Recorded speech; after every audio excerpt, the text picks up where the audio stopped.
그런 종목들을 매수해서 나의 계좌를 채워놓는다라는 거죠. 그리고 그렇게 채워놓은 와중에 10% 손절 라인에 닿았을 때는 바로 잘라낸다. 이렇게만 했는데도 연평균 수익률이 220%가 나왔다라는 거예요. 그래서 어떤 종목을 매수하느냐? 계속 상승하는 주식을 매수해라. 그런 종목이 어디 있냐고요? 이 종목, 요 종목, 요 종목, 이 종목. 자, 이런 종목들은요 정말 많이 찾아볼 수 있고요. 이런 종목들은 키움증권의 0194 창을 통해서 여러분들은 확인을 할 수 있는 겁니다. 트레이딩은 머리가 나빠도 성공할 수 있다. 경험이 없어도 성공할 수 있다. 단 자신의 약점에 솔직해야 하고 그것을 보완해야 한다는 것이다.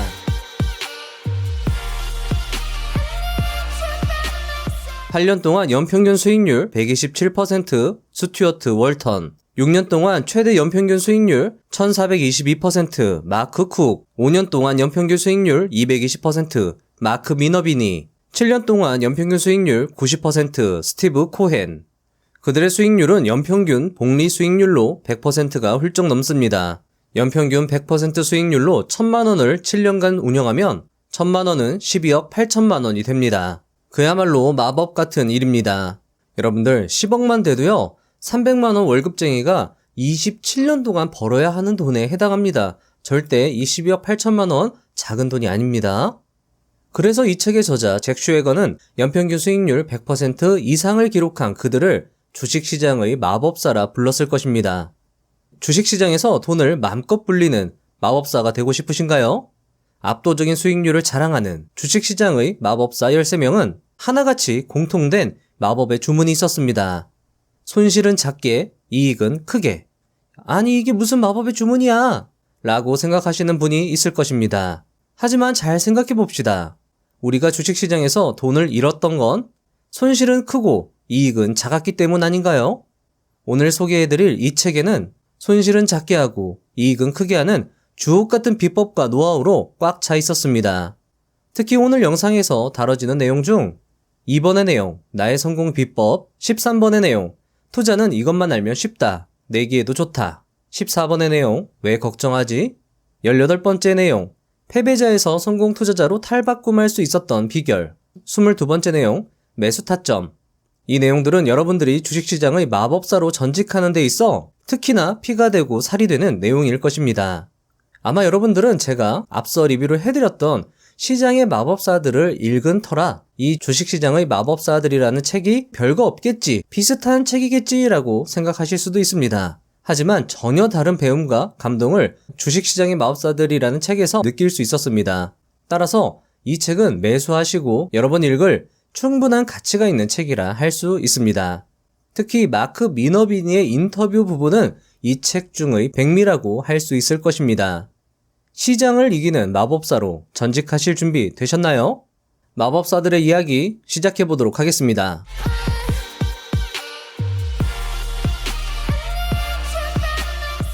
자, 이 책은요, 잭 슈웨거라는 사람이 13명의 시장의 마법사들, 투자 고수들을 인터뷰한 내용인데요. 저는 이 내용을 한 명의 마법사로 각색을 해서 여러분들께 리뷰를 해드릴 생각입니다.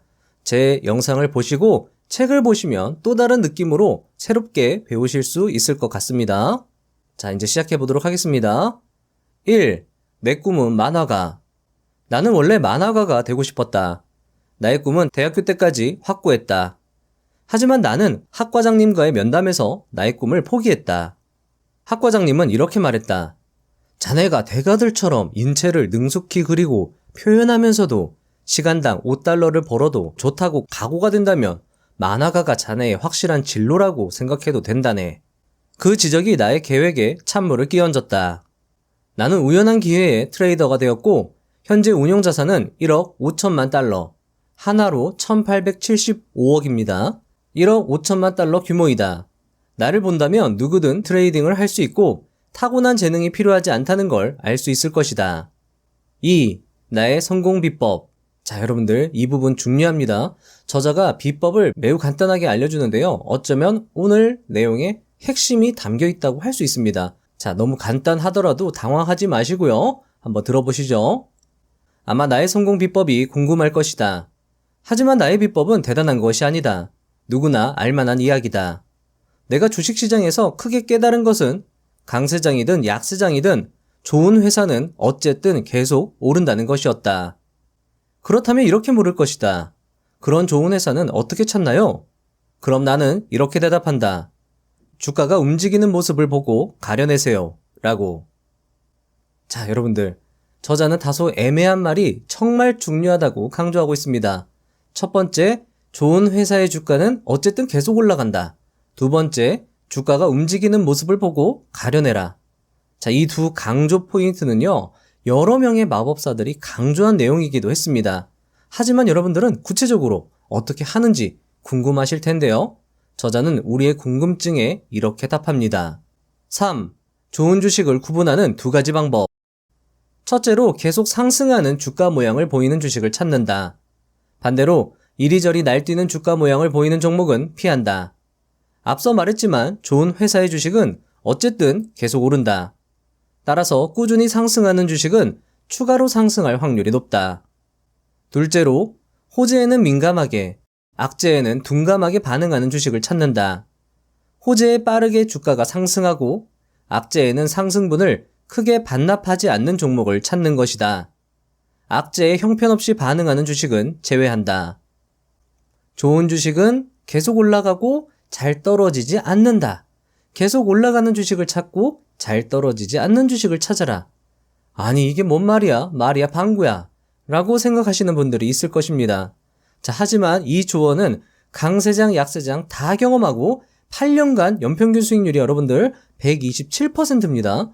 이런 엄청난 수익률을 기록한 투자 대가가 깨달은 한마디의 조언이라는 거죠. 일반적으로 이렇게 생각하실 겁니다. 주식은 크게 올라가면 조정받는 것이 일반적이다. 하지만 이 종목 같은 경우에는 약 3개월간 거의 떨어지지 않고 계속 상승만 합니다. 심지어 이 종목은 최초 상한가로 시작을 했었습니다. 상한가 같다라고 하면 주가가 떨어지는 게 정상인데요. 보통은 그렇게 생각을 하시죠. 조정을 받는다 생각을 하는데요. 거의 주가가 떨어지지 않고 계속 상승만 합니다. 특히나 이 구간은요, 연일 빨간 캔들로 상승하는 모습을 보여주고 있습니다. 자, 이 종목은 어떤가요? 약 한 달 반 동안 꾸준한 상승을 보여줬고요. 이 종목은 약 2개월간 꾸준한 상승을 보여주었습니다. 심지어 처음 말씀드렸던 이 종목은요, 최근에 시장이 크게 하락한 7월 26일, 27일에도 주가가 크게 떨어지지 않는 모습을 보이고 있습니다. 자, 그리고 이런 종목들은요, 여러분들 쉽게 찾아볼 수가 있습니다. 키움증권의 0194 누적 등락률 상위 창인데요. 자, 이 창을 보시면은요, 기간별로 어떤 종목이 누적 상승률이 높은지 확인을 할 수 있거든요. 약 4주간 상승률이 높은 종목들을 한번 여러분들께 보여드리겠습니다. 그 종목들이 어떻게 움직였는지 한번 같이 보시죠.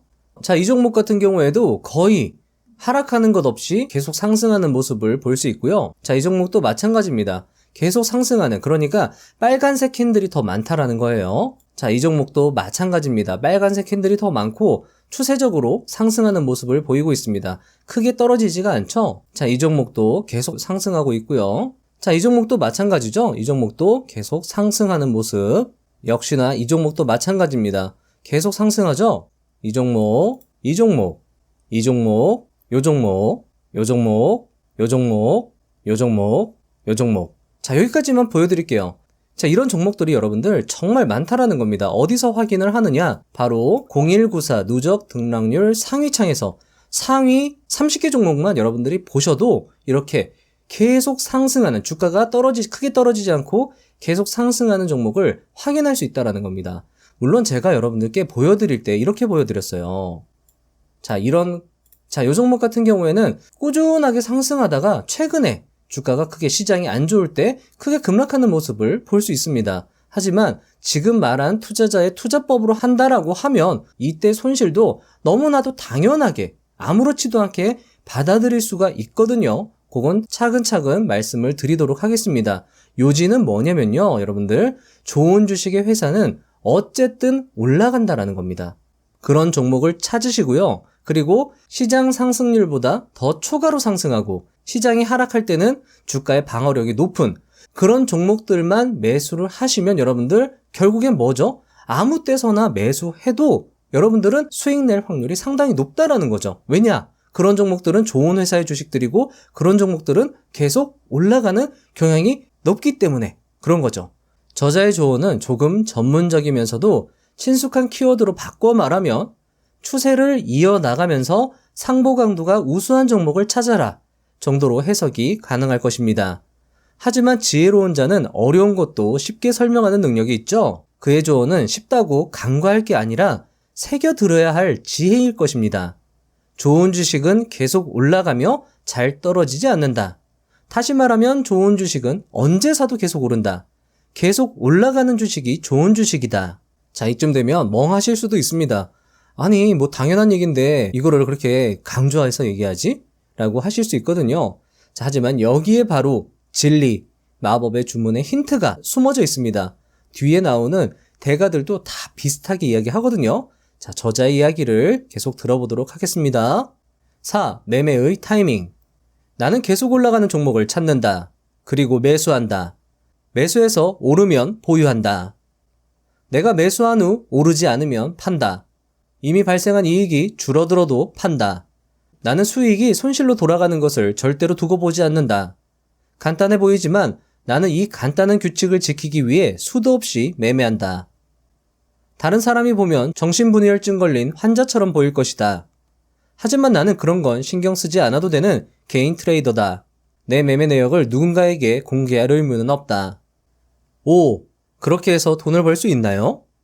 나의 자금 운용 규모는 1억 5천만 달러이다. 이렇게 해서 나는 자산 규모를 늘려왔다. 나는 계속 올라가는 종목이라면 판 가격보다 더 높은 가격에서 다시 매수하는 것을 꺼리지 않았다. 왜냐하면 계속 올라가는 종목은 계속 올라가기 때문이다. 10에 사서 100까지 보유하는 게 아니라 여기서 7%, 저기서 5%, 여기서 8% 식으로 수익을 낸다. 애초에 좋은 주식을 찾는 것이 어려울 뿐이지 찾기만 했다면 그 종목으로 계속 수익을 낼 수 있다. 심지어 나는 늘 시장가에 사고 판다. 최상의 가격에 주문을 체결하려고 미적거리는 일은 결코 하지 않는다.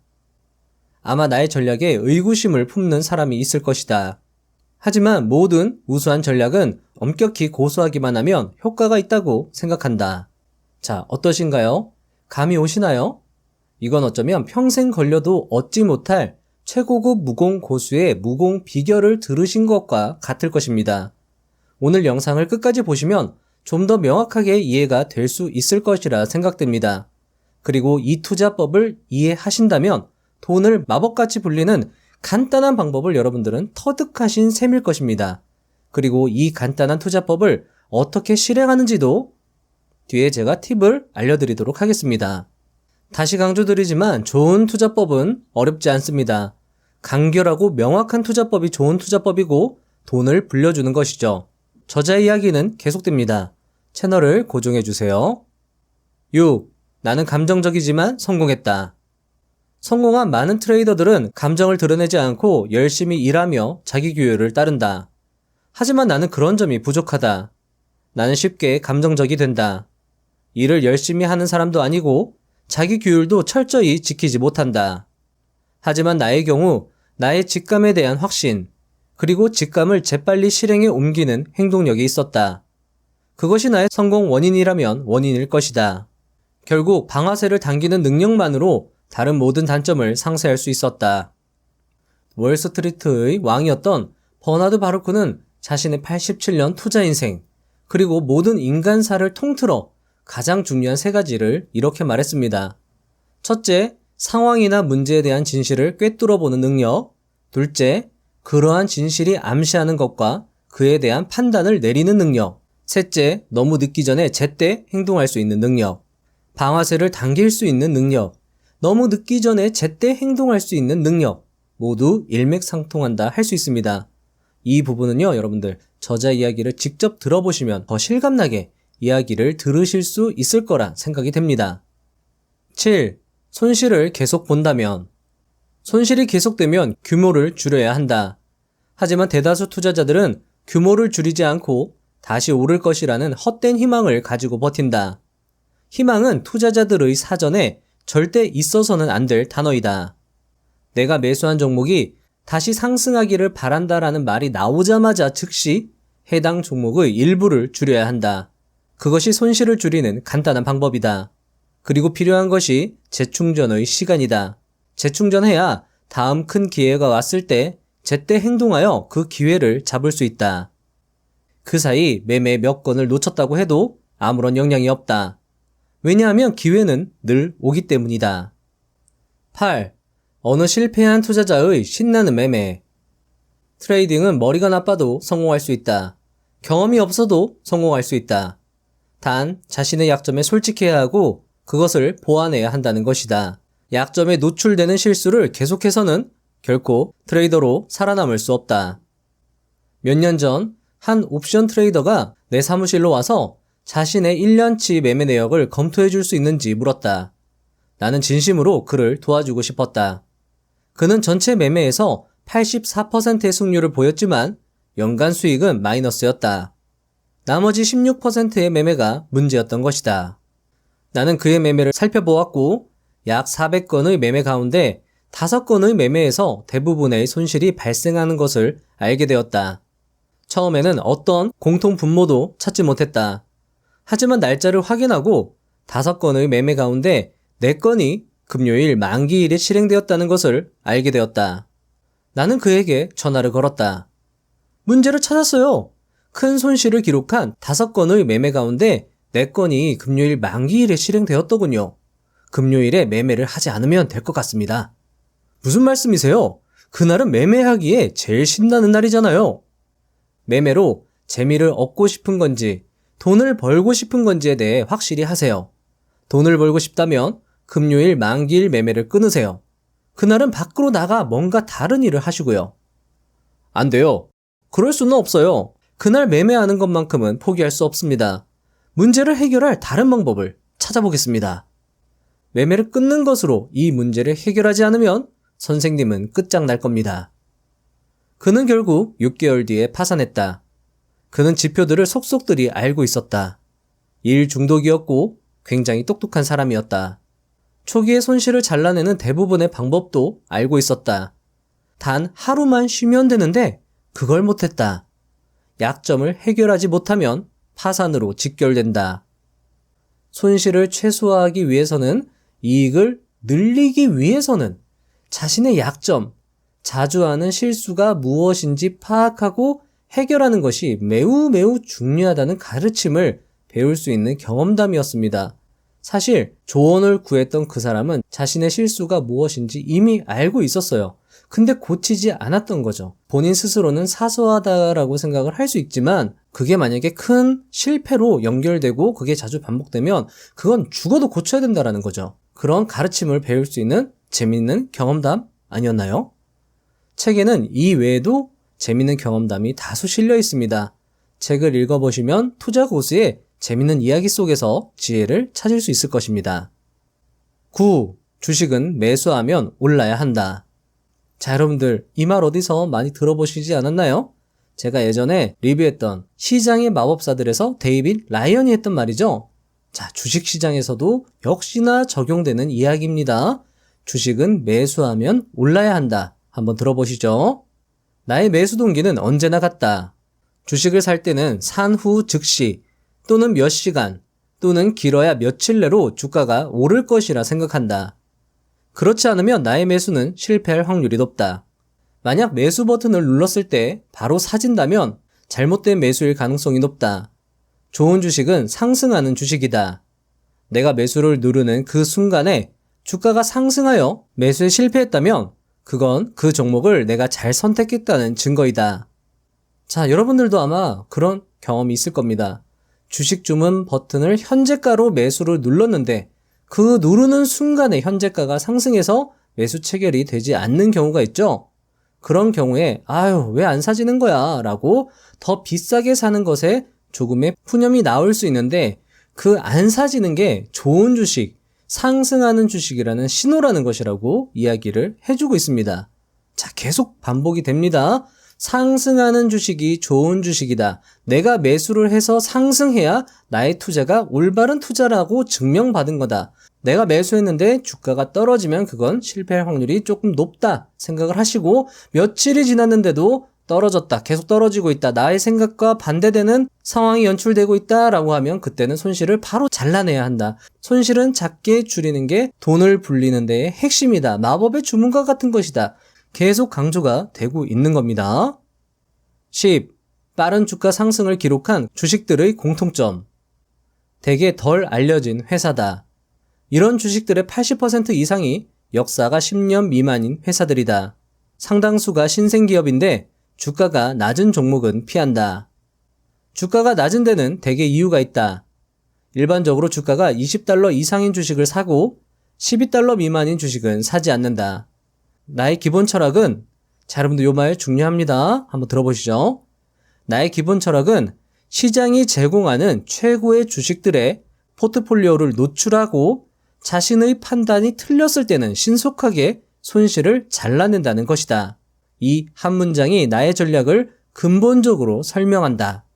자, 여러분들 요 말 기억해 두시고 계속 읽어 나가겠습니다. 계속 연결되는 내용이거든요. 11. 최대 수익률을 거둔 주식들의 또 다른 특징. 놀랄만한 사실을 말하자면 이런 주식들은 대개 최대 수익률을 기록하기 전부터 평균 PER 이상에서 거래된다는 것이다. 많은 투자자가 PER이 낮은 주식들만 선택한다. 안 됐지만 단순히 PER이 너무 높은 것 같다는 이유로 어떤 주식을 피한다면 최고의 기회들을 놓치는 결과를 가져올 것이다. 12. 트레이딩 공식. 모두들 내 컴퓨터 안에 어떤 모형이 있는지 궁금해한다. 하지만 그것은 성공적인 트레이딩과 제일 관련이 적은 요소일 것이다. 물론 경쟁 요소가 있어야 하겠지만 경쟁 우위를 갖추는 방법은 수천 가지이다. 나와는 정반대 전략을 활용하는 사람들도 있지만 모두 수익을 낼 수 있다. 자신만의 전략을 개발하는 것이 중요하다. 13. 자, 중요합니다. 투자는 이것만 알면 쉽다. 내기해도 좋다. 사람들은 대단한 종목과 매수 전략을 찾는데 너무 많은 시간을 들인다. 그리고 정작 중요한 것을 경시하여 실패한다. 바로 자금 운용이다. 상위 200개의 상대적 강세 종목을 뽑아서 다트판 위에 올린다고 가정해보자. 그리고 매일 다트 3개를 던져 선택된 종목을 매수한다. 그리고 어느 주식이든 일정 수준 하락, 예를 들어 10% 하락하면 즉시 그 주식을 매도한다. 믿기 어렵겠지만 이렇게 해도 돈을 얼마든지 벌 수 있다는 것에 내기를 걸 수 있다. 자, 이어지는 말이 중요합니다. 왜냐하면 상승 잠재력이 큰 종목을 포함하고 있을 주식 집단에 노출되면서 동시에 손실을 줄일 수 있기 때문이다. 요점을 말하려 극단적 예를 든 것이지만 중요한 것은 이것이다. 전략에 상관없이 성공 투자의 90%는 손실을 제한하는 것에 달려 있다는 것이다. 또한 상승 잠재력이 큰 주식은 계속 보유하고 있으면 성공 투자 확률은 더 커진다. 자, 지금 계속 트레이더가 같은 말을, 비슷한 말을 반복하고 있습니다. 자, 보시면은 이 한 문장에 나의 전략을 근본적으로 설명한다라고 이야기를 했어요. 여러분들 이 사람들이 있잖아요. 그냥 어중이 떠중이가 아닙니다. 전 세계적으로 정말 유명한 트레이더, 정말 유명한 트레이더고요. 실력을 이미 검증받은 트레이더고요. 연평균 수익률이 200%, 100% 이런 트레이더들이에요.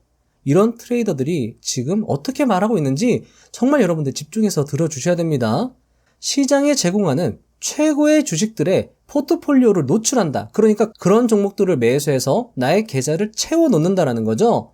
그리고 그렇게 채워놓은 와중에 내가 틀렸을 때, 하락했을 때, 10% 손절 라인에 닿았을 때는 바로 잘라낸다. 이렇게만 했는데도 연평균 수익률이 220%가 나왔다라는 거예요. 그리고 최고의 주식 포트폴리오가 뭐였죠, 여러분들? 상위 200개의 상대적 강세 종목이라고 이야기를 했습니다. 자, 이건 뭐죠? 자, 여러분들 제가 앞에 설명을 드렸습니다. 이겁니다, 여러분들.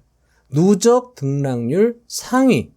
이것만 보셔도 여러분들이 그냥 아무거나 찍어서 투자를 하셔도, 그리고 거기서 10% 하락하는 거 손절 라인 자르고 그냥 수익은 내비두는 겁니다. 그렇게 해도 여러분들이 수익을 낼 수 있다라는 거죠. 자, 그러면 여러분들 이렇게 말씀하실 거예요. 에이, 그게 되겠어? 그에 화답하듯이 저자는 이렇게 말합니다. 14. 왜 걱정하지? 다시 말하면 시장보다 상대적으로 강한 주식을 사면 가능성이 커진다는 것이다. 물론 하락할 주식을 매수할 가능성도 커질 수 있다. 하지만 걱정할 필요는 없다. 손실을 통제하고 있는데 왜 걱정하는가? 시장 평균보다 덜 하락한 주식 역시 상승 잠재력이 큰 주식이다. 상대 강도를 활용하는 방법 중 하나는 시장이 조정받는 동안 잘 버텨내고 시장이 상대적 약세에서 벗어났을 때 가장 먼저 반등할 주식을 찾는 것이다. 바로 이런 종목들이 시장 주도주인 것이다. 월 1억 이상 버는 김종봉 투자자는 한 방송에서 이렇게 말했습니다. 근데 지수가 많이 빠지면 빠질수록 그럼에도 불구하고 나는 가겠다, 내다 하는 종목들이 생긴단 말이에요. 이 내다 하는 종목들이 우리가 이야기하는 대장주고 주도주입니다. 앞서 언급한 연평균 수익률 127%의 스튜어트 월턴, 그리고 지금 말씀드린 연평균 수익률 220%의 마크 미너비니, 그리고 주식 투자만으로 40억을 번 김종봉 투자자가 강조하는 게 놀랍게도 같습니다, 여러분들. 국경을 초월한 투자자들의 공통점은 너무나도 간단한 이 한마디로 정리가 된다라는 겁니다. 뭐죠? 좋은 주식은 계속 올라가며 잘 떨어지지 않는다. 좀 더 전문적으로 말하면 다음과 같습니다. 좋은 주식은 시장이 상승할 땐 초과 상승, 상위 주식이며 시장이 하락할 땐 하락 하위 주식들이다. 그리고 이 개념을 한 단어로 정리하면 바로 상보 강도로 말씀을 드릴 수 있는 것이고요. 그 상보 강도는 키움증권의 0194 누적 등락률 상위로 여러분들은 손쉽게 확인을 할 수 있다는 겁니다. 자, 여러분들도 한번 해보시면 좋을 것 같습니다. 키움증권의 0194 제가 앞에 말씀드렸죠? 누적 등락률 상위창을 띄우고요. 아무거나 찍는 겁니다. 그리고 그냥 다음날 매수하고 스탑로스로 자동 손절을 해두는 거죠. 마크 미너미니가 내기를 해도 좋다고 할 만큼 강조한 투자법이니까요. 기억해두시면 도움이 될 거라 생각을 합니다. 자, 그리고 여러분들이 누적 등락률 상위 창 아무거나 찍는 게 아니라 나름대로 여러분들이 어떤 종목들이 추가로 더 많이 상승하고 어떤 종목들은 갑자기 떨어지고 이런 것들을 여러분들이 계속 연구를 하시면서 여러분들만의 종목 선택 기준과 원칙을 세우시면 훨씬 더 여러분들 수익 늘리는데 도움이 되겠죠. 자, 아직도 너무 간단해서 말이 안 된다고 생각을 하시나요? 제가 이 영상에서도 말씀을 드렸습니다. 벌써 조회수가 42만이 되고 있습니다. 자, 여기서 어떻게 말씀을 드렸냐면요. 주식 고수들은 이평선 정배열에 주가 각도 45도면 무지성으로 매수를 한다는 겁니다. 그래도 수익이 난다라고 주식 고수들은 말한다라고 제가 이 영상에서 말씀을 드렸어요. 자, 이 말 결국 그겁니다. 올라가는 종목이라는 거예요. 이평선 정배열의 45도 주가 각도는 올라가는 종목이라는 거예요. 그리고 올라가는 종목은 계속 올라가려는 성질이 있기 때문에 그 올라가는 종목을 무지성으로 매수해도 수익이 난다라는 겁니다. 마크 미너빈이 말도 같죠? 그리고 걱정할 게 없다라는 겁니다. 왜죠? 손실은 내가 통제할 수 있으니까. 자, 그리고 제가 구체적으로 어떻게 하는 건지도 말씀을 드렸죠? 15. 내가 기억하는 최악의 트레이딩. 내가 처음 트레이딩을 시작했을 땐 신저가를 기록한 싼 주식을 사들였다. 중개인들에게 조언을 구하기도 했다. 지금 생각해보면 어이가 없어 웃음이 나온다. 최악의 경험은 $20 이하에서 거래되고 있는 어느 주식의 매수에서 발생했다. 주식이 헐값이고 그때의 매도세는 다시 오지 않을 기회라 장담했다. 그 회사는 후천성 면역 결핍증 치료제를 개발해왔고 곧 미국 FDA 승인을 얻을 것이라 주장했다. 하지만 주가는 계속 하락했다. 결국 가진 돈이 모두 바닥나서 더 이상 그 주식을 살 수 없을 지경까지 됐다. 주가는 $1 이하로 떨어졌고 나는 돈을 전부 잃었다. 16. 시장은 매일 기회를 제공한다. 돈을 전부 잃고 망연자실했다. 말 그대로 눈물이 났다. 하지만 어떤 상황에서도 믿었던 것은 시장은 매일 기회를 제공한다는 것이었다. 단지 그 기회를 알아보는 방법을 찾는 것이 관건이었다. 내 실수는 의사결정의 책임을 다른 사람에게 떠넘긴 것이었다. 내가 직접 결정했다면 성공할 수 있을 것이란 확신이 있었다. 포기하지 않았다. 나는 주식 투자에 열정이 있었다. 열정을 갖게 되니 큰 돈을 버는 것이 중요한 것이 아니었다. 그저 이기는 것이 중요했다. 돈을 날린 것도 그때는 너무나도 고통스러웠지만 지금 생각해보면 최고의 경험이었다. 그 경험으로 시장을 존중하는 법을 배웠다. 모든 것을 이룰 수 있다는 교훈은 나중에 배우는 것보다 초보 때 배우는 게 훨씬 낫다. 17. 모의 트레이딩은 최악의 선택. 아직 초보자라면 잃더라도 감당할 수 있을 만큼 적은 금액이면서 실제로 잃었을 때 고통스러울 만큼은 되는 돈을 가지고 매매를 해야 한다. 그게 아니라면 자신을 기만하는 것이다. 실제 상황에서는 감정적 압박에 지배를 받는 것에 익숙지 않다. 그렇기 때문에 실제 상황에선 모의 트레이딩 때와는 전혀 다른 결정을 하게 된다. 혼자서만 권투 연습을 하다 프로 선수와 링에 올라가 대결하는 것과 마찬가지다. 실제로 맞는 것에 익숙하지 않으니 거북이처럼 몸을 웅크리고 헛손질만 해댈 것이다. 트레이더가 되는데 가장 중요한 것은 다름 아닌 트레이딩을 하는 것이다. 자, 여러분들 이 말 진짜 멋있지 않나요? 트레이더가 되는데 가장 중요한 것은 다름 아닌 트레이딩을 하는 것이다. 이 책에는 멋진 마법사들의 주옥 같은 대사들이 정말 많았습니다. 책을 읽어보시면 정말 좋을 것입니다. 18. 자, 이것도 중요합니다. 패배자에서 성공 투자자로 탈바꿈할 수 있었던 비결. 얼마나 자주 옳은 판단을 내리는지가 아니라 지는 매매에서 발생한 손실 대비 이기는 매매에서 얻은 이익이 얼마인지가 중요하다는 것을 이해하자 결과가 달라졌다. 나는 평균적으로 50% 정도의 매매에서 이익을 냈을 뿐이다. 하지만 판단이 틀렸을 때 발생한 손실보다 옳았을 때 발생한 이익이 훨씬 많았다. 나만의 성공 방법을 만드는 것은 수년간의 공부와 트레이딩 경험이 소요되는 느리고 점진적인 과정이었다. 내가 읽은 수백 권의 책 가운데 중요한 영향을 미친 것은 10권도 안 될 것이다. 하지만 나쁜 책은 없었다. 단 한 문장만 얻는다고 해도 그 책은 가치가 있다. 문장 하나가 인생을 바꿀 수 있다. 가끔 저에게 이렇게 묻는 분들이 있습니다. 그렇게 많은 책을 읽으면 수익이 좋아지나요? 도움이 되나요? 라고요. 저의 대답도 비슷합니다. 물론이죠. 도움이 됩니다. 책에서 한 문장이라도 건지면 대박이거든요. 그 한 문장이 저의 수익률을 크게 개선해 줄 수 있다면 책을 계속 읽는 건 충분히 가치 있는 행위입니다. 자, 그리고 마크 미너비니가 수백 권 가운데 나한테 중요한 영향을 미친 건 10권도 안 될 것이다 라고 해서 여러분들이 10권만 읽고 나는 그럼 끝내야지 라고 생각하는 것도 여러분들 큰 실수라고 할 수 있습니다. 수백 권을 읽으니까 그 중에서 10권이 추려지는 거지, 지금 현재 상황에서 좋은 책 10권 혹은 다른 외부의 사람들이 추천해준 10권만 읽고 나는 주식 투자자로 크게 성공할 거야 라고 하면 그것도 여러분들 실수가 될 수 있다라는 거예요. 왜냐하면 다른 책에서 여러분들의 문제점, 약점을 해결해 줄 수 있는 힌트를 얻을 수도 있거든요. 그리고 그 힌트가 여러분들의 어떤 트레이딩, 어떤 투자에 엄청난 혁신을 가져다 줄 수도 있는 것이기 때문에 여러분들은 트레이딩을 하는 동시에 주식 투자를 하는 동시에 책도 함께 읽으시면 좋다라는 겁니다. 그리고 제 영상을 보시는 것도 도움이 되겠죠. 그리고 하나 고백하자면 저도 제 방송을 봅니다. 그렇게 책을 읽고 정리하고 녹음하고 편집해 가면서 지겹도록 봤는데 나중에 다시 들어보잖아요. 이게 또 머리를 때립니다. 좋은 책은요, 계속 봐도 좋습니다. 그리고 제 채널의 모든 책은 다 좋은 책이죠. 물론 여기까지 영상을 보신 분들이라면 제 채널을 구독하시고 좋아요도 누르셨을 것이고 알람 설정도 하셨을 거라 믿습니다. 혹시나 안 하셨다면요, 구독과 좋아요, 알람 설정을 부탁드리겠습니다.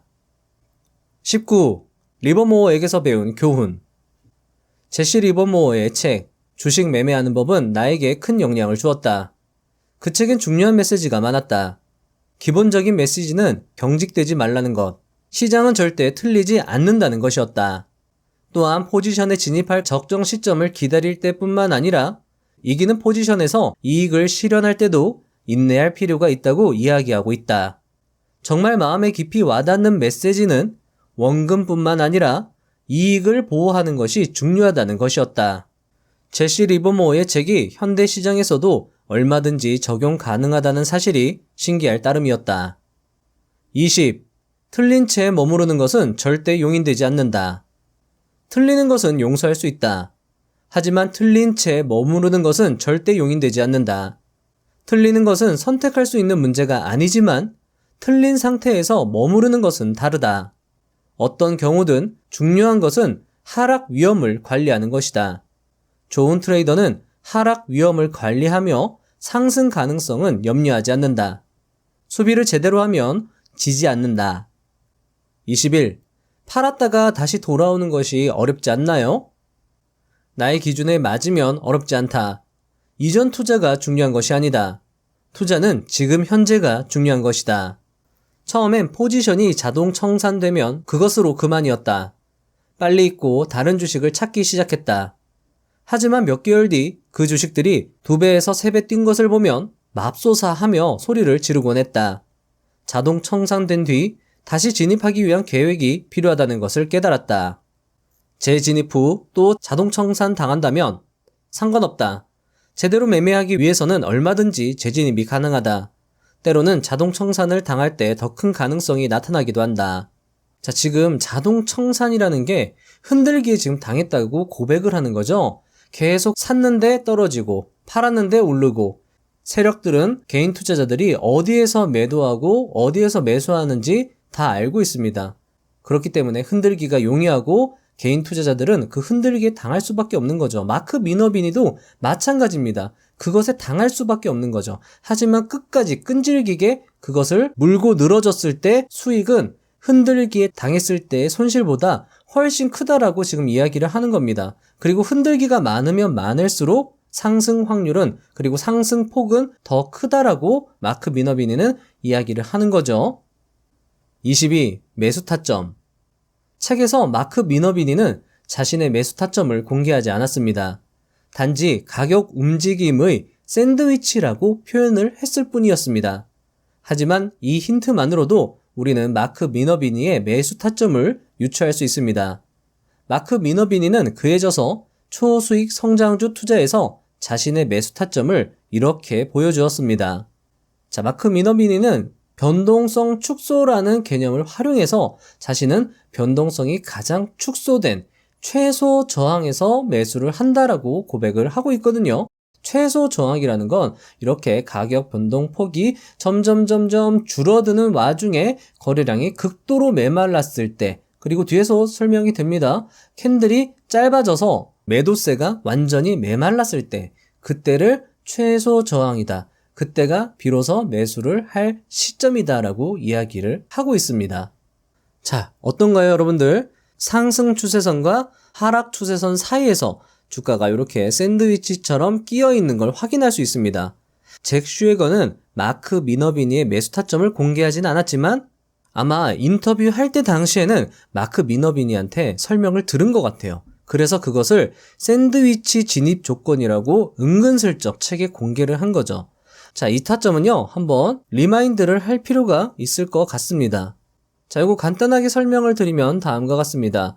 마크 미너비니는 이 샌드위치를 변동성 축소라고 설명을 드린다고 말씀을 드렸죠. 이 변동성 축소 동안 대개 2번에서 6번의 축소가 연속적으로 일어난다라고 이야기를 하고 있습니다. 그러니까 이 말은 2번에서 6번 정도의 흔들기가 나온다라고 이해를 하셔도 좋을 것 같습니다. 그리고 특정 지점에서 거래량이 급감하면서 변동성이 급격하게 감소할 때 그때가 매수 타점이라고 이야기를 하고 있습니다. 이와 관련하여 마크 미너비니는 이렇게 말합니다. 일반적으로 나는 각각의 축소가 이전 축소의 절반 수준으로 진행되는 것을 선호한다. 변동성이 뜻하는 의미는 매도자들이 서둘러 이익을 실현한다는 것이다. 이후 변동성이 작아진다는 것은 매도자들이 점차 줄어든다는 것을 의미한다. 베이스 형성 기간의 길이, 변동폭의 크기, 변동 구간의 숫자 등으로 나는 주가 상승 수준을 가늠한다. 즉, 변동 축소 기간의 길이와 깊이가 크면 클수록 해당 구간을 상승 돌파할 때 가격 상승은 크게 발생할 수 있다. 변동 축소 기간을 끝내고 주가가 상승할 때 큰 주가 상승을 보인다면 그것은 매도 물량이 말랐다는 증거이다. 즉, 변동 축소 기간 동안 매도 물량이 모두 소진된 것이다. 팔고 싶은 사람은 거의 없고 사고 싶은 사람만 남은 상태. 나는 이를 최소 저항이라고 부른다. 그리고 최소 저항은 변동폭이 매우 작고 일간 및 주간 종가가 매우 밀집될 때 형성된다. 자, 일간 주간 종가가 매우 밀집된다라는 건 캔들이 짧다라는 이야기죠. 따라서 매수 전에 항상 변동성과 거래량이 줄어들고 있는지 반드시 확인해야 한다. 그리고 거래량이 늘어나면서 주가가 최소 저항을 강력하게 뚫을 때가 매수 시점이다라고 이야기를 하고 있습니다. 자, 그래서 앞에서 말씀드렸던 것처럼 여기서 이렇게 하면서 여기서 짧은 캔들이 나오고 거래량이 정말 급격하게 마른 상황에서 이것을 강력하게 이 하락 추세선을 뚫었을 때 또는 신고가 라인을 뚫었을 때가 그 뚫은 시점을 매수 타점이라고 지금 마크 미너비니는 얘기를 하고 있는 겁니다. 23. 매도한 주식을 꼭 살펴라. 자, 제가 마크 미너비니 영상 설명할 때 보여드렸던 자료입니다. 역시나 이게 변동폭 축소에 가장 좋은 예시가 될 수 있을 것 같은데요. 이런 식으로 상승 추세선, 하락 추세선 사이에서 주가가 샌드위치처럼 이렇게 움직이다가 이 라인을 강력하게 뚫을 때 이때가 매수 타점이다라고 이야기를 하는 거고요. 여러분들 앞에서 계속 투자 대가들이 뭐라고 했죠? 상승하는 주식은 계속 상승한다라고 이야기를 했잖아요. 그러니까 여러분들은 이 양봉 어디쯤 또는 여기서 조정받을 때 또는 여기서 올라갈 때 어디든 매수해도 이렇게 움직임을 보인 종목은 상승할 확률이 높다라고 생각하는 게 여러분들한테는 유리하다라는 겁니다. 자, 요 자료도 마찬가지죠. 제가 그때 여기를 최소 저항선이라고 말씀을 드렸는데요. 지금 보시면은 여기는 캔들의 길이 그리고 꼬리도 이렇게 많이 발생한 걸 확인할 수 있습니다. 그런데 보시면은요, 여기 거래량이 급격하게 마르면서 캔들 모양이 짧아지죠. 그리고 나서 주가가 크게 상승하는 걸 확인할 수 있습니다. 여기도 마찬가지로 이렇게 하락 추세선을 긋고 이 하락 추세선을 강력하게 뚫었을 때 그리고 그 전에는 반드시 캔들이 짧아져야 되고 거래량이 급감해야 된다라고 이야기를 하고 있는 거죠. 23. 매도한 주식을 꼭 살펴라. 내가 성공 투자자로 전환된 계기는 내가 매도한 주식이 그 후 어떻게 되었는가를 분석하면서부터였다. 자동 청산을 당한 뒤 그 주식이 계속해서 하락했는지 반등했는지가 궁금했다. 그 분석으로 얻은 정보가 굉장했다. 가장 중요하게 깨달은 것은 지는 포지션을 너무 오랫동안 붙들고 있었다는 것이었다. 만일 예선전 결과를 보고 10%에서 손절을 했다면 어떻게 되었을지 검토했다. 결과는 충격적이었다. 만약 그 단순한 규칙을 따랐더라면 이익이 70%나 증가했을 것이다. 매매 결과는 최고의 스승이다. 대부분의 사람들은 실패를 이지를 하는데 그건 자신이 발전할 수 있는 가장 큰 기회를 놓친 것이다. 실패를 통해 배워야 한다. 24. 하락은 곧 실패다. 이기는 매매는 처음부터 잘 풀리는 경향이 있다. 즉, 매수한 후 10% 손실을 본 주식들은 대부분 더 크게 하락하는 경우가 많았다. 올라갈 수 있다는 희망 또는 확신이 잘못될 경우 엄청난 고통을 겪어야 한다. 이것은 전적으로 불필요할 뿐이다. 또 지고 있는 포지션에 너무 오랫동안 묶여 있다면 그것 또한 손해였다. 다른 곳에서 이익을 낼 수 없기 때문이다. 그런 영향을 고려한다면 손실을 제한하는 전략의 효과는 엄청난 것이라는 것을 깨달았다. 25. 상승에는 어떠한 제한도 두지 말아라. 상승 여력에는 어떤 인위적 제한도 두지 말아야 한다. 1955년 여름 어느 시점에 연초 이후 누적 수익률이 100%를 넘어서 그의 목표를 일찌감치 달성한 일이 있었다. 나는 그의 장부를 마감할지 여부를 검토했다. 그때 한 친구가 어째서 200% 수익률은 못한다고 생각해? 하고 물었다. 하루 이틀 정도 더 생각해보고 친구의 말이 옳다는 결론을 내렸다. 결국 최종 수익률 407%로 그 해를 마감했다. 어떤 분들은 이렇게 생각하실 수도 있을 겁니다. 아니 400%를 노렸다가 손실나면 어떻게 하느냐? 라고 이야기를 하실 수도 있는데요. 앞에서도 이야기가 나왔죠. 이익을 보호하는 걸 목숨처럼 지켜라. 그러니까 100% 수익률을 내고 더 올라갔다라고 하면 그걸 그대로 내비둔과 동시에 만약에 200%까지 갔다가 다시 100%로 내려오면 그때 이익을 실현을 하라는 거예요. 이익이 줄어드는 걸 눈뜨고 그냥 보지 말라고 앞에서도 이야기를 했죠. 그렇기 때문에 여러분들 이익을 보호하는 측면도 항상 머릿속에 생각을 하셔야 된다는 거 꼭 기억해 주시면 좋을 것 같습니다. 26. 분석의 비중은? 나의 분석은 기술적 분석이 50, 기본적 분석이 50이다.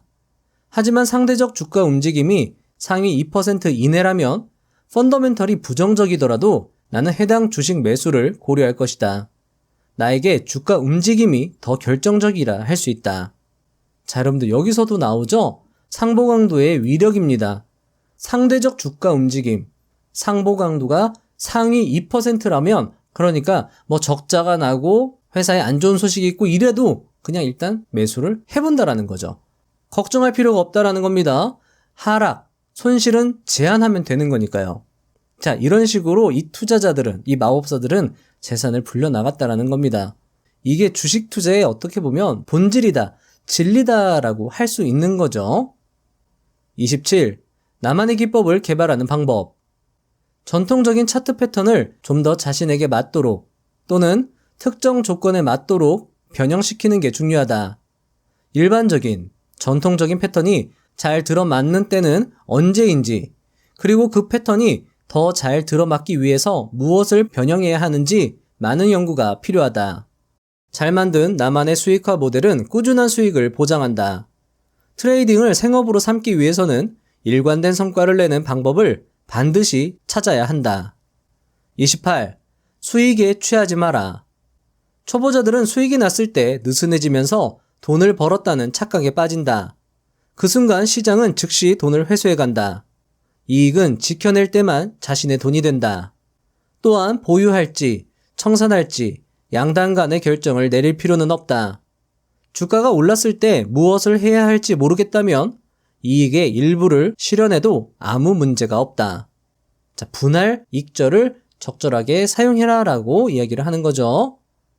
29. 직감의 중요성. 초보자들은 주식시장의 비정상적 움직임에 적응하지 못한다. 처음엔 누구나 그렇다. 그래서 처음엔 자신의 직감과 반대로 행동하는 편이 낫다. 하지만 비정상적 반응을 훈련하다 보면 어느새 노련해지는 때가 온다. 그때는 직감이 맞는다. 감이 좋으면 실제로 사고 좋지 않으면 팔아야 한다. 그때가 비로소 트레이더로서의 역량을 갖추었다는 것을 알게 되는 시점이다. 자, 여러분들 어떠신가요? 저는 리뷰를 정리하는 와중에도 필기하고 책에 밑줄을 긋고 시장의 마법사들 덕분에 책이 지저분해지는 마법을 부릴 수밖에 없었습니다. 책에는 잭 슈에거의 별도 정리도 있으니까요. 그러니까 파트별로 이 잭 슈에거가 정리를 해놨는데 그 부분도 참 좋았습니다. 역시 책을 읽어보시면 좋을 것입니다. 30. 촉매를 활용하라. 촉매란 해당 기업에 대한 시장의 인식을 변화시켜 주가를 움직일 잠재력이 있는 사건을 말한다. 주식은 사실상 100% 인식에 좌우된다. 따라서 주가는 어디로든 뛸 수 있음을 깨달아야 한다. 그런 의미에서 사람들의 인식을 변화시키는 촉매는 트레이딩에서 매우 중요한 요소이다. 촉매는 대부분 반복된다. 특히 깜짝 실적은 좋은 촉매가 된다. 하지만 주가는 실적에 우선한다. 따라서 좋은 촉매를 찾았더라도 이미 주가가 지수 대비 많이 상승했다면 매수는 자제하는 게 맞을 수 있다. 하지만 시장이 모든 정보를 즉각 반영하지는 않는다. 따라서 깜짝 실적이 있었음에도 주가가 크게 반응하지 않았다면 좋은 매수 기회가 될 수 있다. 촉매는 투자의 모든 것이라 해도 과언이 아니다. 전략 그 자체다. 케인즈는 주식 투자로 성공한 몇 안 되는 경제학자입니다. 케인즈가 어떻게 성공 투자자가 될 수 있었을까요? 그는 다른 경제학자 또는 과학자들과 달랐습니다. 그는 자신의 생각과 의견을 내려놓을 줄 알았고 시장의 의견을 더 중요시할 줄 알았습니다. 즉 시장의 인식에 더 초점을 맞추었고 그 결과 성공한 투자자가 될 수 있었던 것이죠.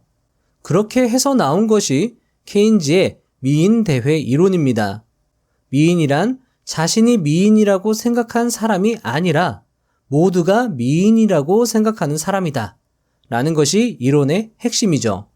즉, 사람들의 인식이 주가 변화의 원동력이며 그 인식을 변화시키는 것이 촉매라는 겁니다. 그리고 그 촉매의 대표적인 예가 바로 실적이라는 것이죠. 특히 실적 중에서도 턴어라운드 또는 어닝 서프라이즈가 대표적이라 할 수 있겠습니다. 이 촉매라는 개념도요, 투자 고수들이 공통적으로 강조를 했던 사안이니까요, 역시 기억해 두시면 도움이 될 것이라 생각합니다. 31. 주식은 전혀 무작위적으로 움직이지 않는다. 지지선, 저항선, 추세를 찾는 소위 기술적 분석이라는 것이 있다. 기술적 분석 자체에 효력이 있는지는 모르겠지만 기술적 분석을 많은 사람들이 믿기 때문에 효력이 발생한다는 것은 신뢰할 만하다. 예를 들어 어떤 주식이 65에서 지지선을 형성할 것이라고 믿으면 맙소사, 사람들은 66에서 기꺼이 주식을 매수한다. 이것은 무작위 횡보가 아니다. 다른 예를 들어보자. 어떤 이유에서든지 사람들이 기술주에 열광해 매수에 나섰다고 가정해보자. 어떤 펀드가 다음 분기에 가장 좋은 성적을 낼 것으로 보일까? 기술주 펀드이다. 다음 분기에 어떤 펀드에 가장 많은 자금이 유입될까? 기술주 펀드이다. 그 펀드들이 어떤 주식을 살까? 기술주 펀드니까 항공주는 아닐 것이다. 그래서 기술주 펀드의 수익률은 더욱 상승한다. 그렇게 더 좋은 수익률을 기록하고 다음에 또 자산이 배분되는 시기다. 추세 형성을 위한 모든 재료가 갖춰져 있다. 이런 가격 반응은 무작위 횡보 과정에 들어맞지 않는다. 자, 여러분들, 이 말은 기술적 분석을 사람들이 그런 어떤 공식들이 어떻게 맞느냐라고 이야기를 하지만 사실은 효과가 있다라는 거예요. 왜냐면 모든 사람들이 그 지점, 지지받는 라인, 저항받는 라인을 다 보고 있기 때문에 거기서 실제로 주가가 반등하고 거기서 실제로 주가가 꺾인다라는 거죠. 그리고 세력들은 지지선을 만들어서 사람들을 사게 만들고 저항선을 만들어서 사람들을 팔게 만들고 이런 식으로 차트를 활용하기 때문에 기술적 분석이 효력이 있다라고 이야기를 하는 거고, 그렇기 때문에 주가가 무작위적으로 움직이는 건 아니다라고 이야기를 하는 겁니다. 자, 그리고 심리적인 이유에서도 올라가는 주식은 계속 올라가고 떨어지는 주식은 계속 떨어지고, 자, 이건 여러분들 가치 투자의 대가 존 템플턴 경도 강조했던 겁니다. 매수세는 매수세를 부르고 매도세는 매도세를 부른다. 역시 기억해 두시면 좋을 것 같습니다. 자, 그래서 결론은 뭐다? 좋은 회사의 주식은 계속 올라가고 잘 떨어지지 않는다가 오늘 영상의 결론이 되겠네요. 마치며 책 말미에는 저자인 잭 슈에거가 자신이 인터뷰한 투자 고수들의 공통점을 정리한 내용이 있습니다. 이 부분도 정말 좋았습니다. 그리고 아리 키브라는 심리 코칭 전문가의 이야기도 나오는데 그 부분도 정말 좋았습니다. 책으로 다시 공부하시면 투자에 도움이 될 것이라 생각합니다. 잭 슈에거의 정리 중 제목만 열거하면 다음과 같습니다. 1. 단 하나의 길만 있는 것이 아니다. 정도는 없다. 2. 매매 계획을 세워라. 3. 자신의 성격에 맞는 트레이딩을 하라. 4. 실패하고 인내하라. 5. 융통성을 지녀라. 더 높은 가격에도 매수할 수 있어야 한다. 6. 성공적인 트레이더가 되는 데는 시간이 필요하다. 7. 시장을 관찰하고 기록하라. 8. 트레이딩 철학을 개발하라. 9. 성실, 노력, 집요함. 10. 시장의 마법사들은 추종자가 아니라 혁신가다. 11. 승자가 되려면 손실도 기꺼이 감수하라. 12. 손실을 통제하라. 13. 위험을 두려워하지 마라. 14. 촉매는 중요하다. 15. 이익 보호는 생명이다. 16. 인내하라. 17. 성공하겠다고 마음먹어라. 18. 펀더멘털은 그 자체로 강세 요인도 약세 요인도 아니다. 오로지 가격 대비 상대적 판단 수단이다. 19. 성공적인 트레이딩은 예측과 무관하다. 20. 절대로 타인의 말만을 근거로 시장을 가정하지 마라. 모두 직접 확인하라. 21. 결코 타인의 의견에 휘둘리지 마라. 22. 자존심을 경계하라. 23. 자기 인식하라. 메타인지를 높여라. 24. 감정적으로 반응하지 마라. 25. 개인적 문제가 발생하면 쉬어라. 26. 과거 매매 패턴에서 해안을 얻어라. 27. 분할 매수, 분할 매도로 대응하라. 28. 복잡성이 성공의 필수 요소는 아니다. 29. 매매를 취미가 아닌 생업으로 인지하라. 30. 이길 확률이 높은 매매를 찾아라. 31. 저위험 기회를 찾아라. 32. 타당한 이유로 매매하라. 매매에 이유가 있어야 한다. 33. 투자의 보편 상식을 활용하라. 34. 매수하기 힘든 주식을 사라. 35. 재진입 계획을 보유하라. 36. 주가가 뉴스에 반응하는지 보라. 37. 희망과 절망은 한 글자 차이다. 38. 분산 유감. 과도한 분산은 해롭다. 39. 과거의 성공은 그때와 같은 조건에서 비로소 반복된다. 정말 많죠? 제목만 말씀드렸는데도 내용이 참 좋습니다. 하지만 책으로 꼼꼼히 보시면 더 좋을 것입니다. 최근 주식시장이 크게 하락했습니다. 누군가는 손실을 잘 회피했을 것이며 누군가는 손실을 크게 입었을 것입니다. 어쩌면 누군가는 그 와중에서도 수익을 냈을지도 모릅니다. 손실이 났다고 그 손실을 잊으려 하기보다는 손실에서 교훈을 얻고 자신의 매매 규칙을 수정하면서 계속 나아가신다면 그 손실은 미래의 수익으로 연결될 것입니다. 마지막에 열거한 39가지 규칙은 마지막까지 들어주신 여러분들을 위한 선물로 생각해 주시면 좋겠습니다. 사실 내용이 너무 길어져서 안 하려고 했는데 제목만 들어도 내용이 너무 좋아서 다 말씀을 드렸네요. 어디다가 써두시고 두고두고 보시면 도움이 될 것이라 생각합니다. 물론 책으로 다시 복습하시는 건 잊지 마시고요. 긴 영상 시청하시느라 정말 수고하셨습니다. 이렇게 긴 영상을 끝까지 시청하신 만큼 여러분들의 실력은 자신도 모르게 쑥쑥 크고 있을 것입니다. 성공하는 과정 속에 무수한 실패가 있습니다. 실패에 좌절하지 마시고 끝까지 도전하시어 큰 성공, 부를 이루셨으면 합니다. 그 성공은 그 무엇보다도 달콤할 것입니다. 그리고 그 과정을 응원하고 도와드리는 부자의 선 채널이 되도록 최선을 다하겠습니다. 다음 영상도 알차게 준비해서 오겠습니다. 감사합니다. 부자가 되는 지름길로 저와 함께 달려가시죠.